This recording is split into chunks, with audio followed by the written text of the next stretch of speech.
I can see what's coming.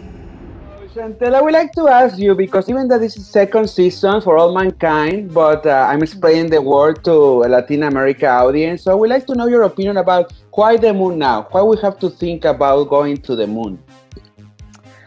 You know, I know that when Ron very first came up with the idea of the show, he always says that there was a space program that was promised and never delivered.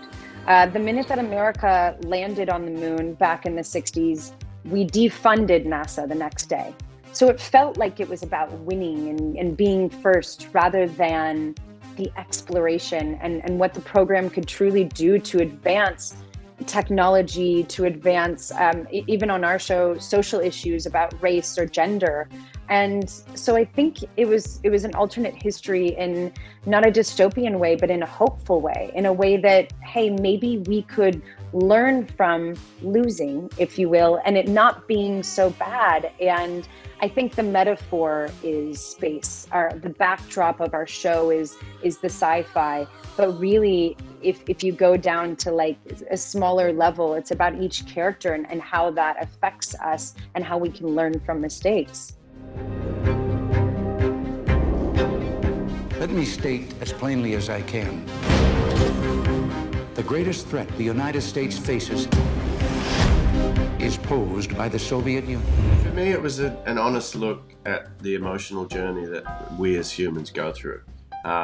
You know, parenthood, choices, repercussions. Wonderful way of telling the story and a real treat to dive into the, you know, emotional cocktail of these characters. They're just crazy. Michael, and in last season, you portray this thing that maybe we don't think about it, about exploring the space adventure and being isolated, but the mental stuff that happened. And now we're in a world where really we have to think about mental health. So yeah, absolutely. I agree with you. I mean, it's something that's always been on my heart. The mental element of moving forward, you know, acceptance, you know, truth, seeing what is true in you, and then the ability to be able to expose yourself and lean on your peers, or to, you know, express what's really happening in order to move forward. And then isolation, you know, how do you handle being with yourself, you know, for 2, 3 months, 4 months, just alone. It's confronting, but then in the acceptance, that's what, you know. History has asked much of the Americans of our time. Much we have already given. Much more we must be prepared to give. Sarah, there is always this talking about depression and mental health, but we don't read a lot, or we don't see a lot of stories about the characters who support the person who is sick or who is having this struggle, no? So I would like to hear your opinion, because Michael character has to lean on you.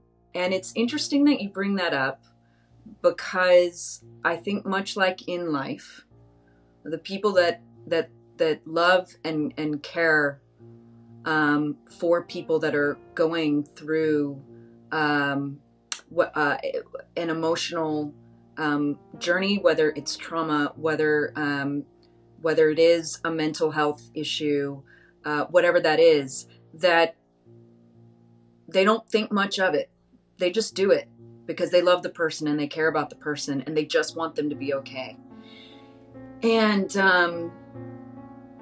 in a lot of ways, that